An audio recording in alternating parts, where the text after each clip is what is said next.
અક્ષય મીઠાણીના આપ સર્વના હૃદયમાં બિરાજિત એવા ઈશ્વરીય તત્વને હૃદયથી વંદન.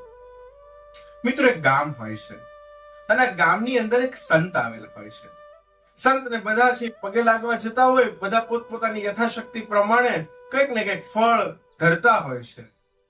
અને એમાં બરાબર એક નવ દંપતી નવા લગ્ન થયેલા અને બંને માણસ ચાલીને જતા હોય છે.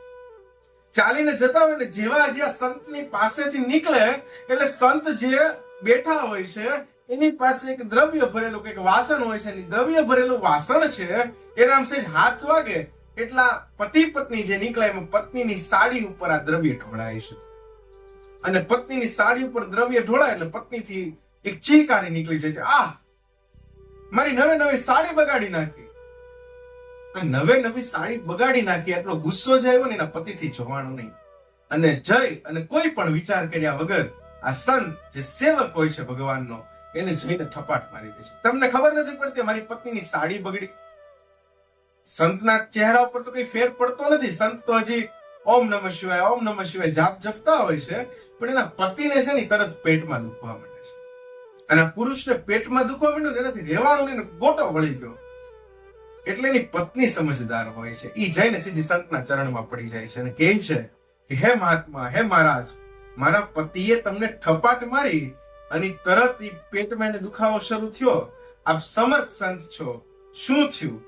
એમને માફ કરી દે. એની જે કઈ ભૂલ થઈ એના માટે હું તમારા ચરણોમાં માફી માંગુ છું, તમારા ચરણમાં માફી માંગુ છું, એને માફ કરી દો. અને સંત ઓમ નમઃ શિવાય કરે ને એના પતિને સારું થઈ જાય.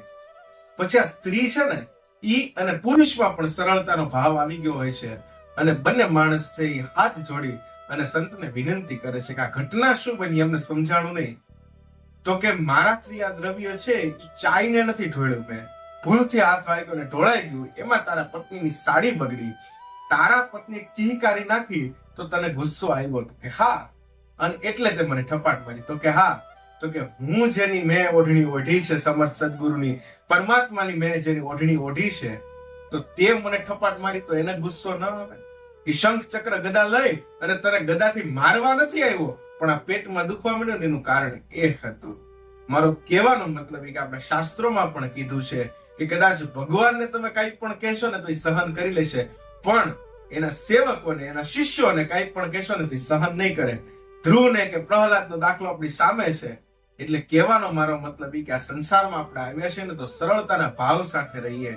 કોણ ભગવાનનો શિષ્ય છે, કોણ ભગવાનનો ભક્ત છે એ આપણને, મને કે તમને ખબર નથી. અહીંયા આવેલો દરેક વ્યક્તિ છે ને ભગવાનનો ભક્ત છે. અને ભક્તને જો તકલીફ થશે ને તો ભગવાન ક્યારેય તમને કે મને માફ નહીં કરે. તો એ જ વિચાર સાથે અક્ષય મીઠાણીના જય સિયારામ.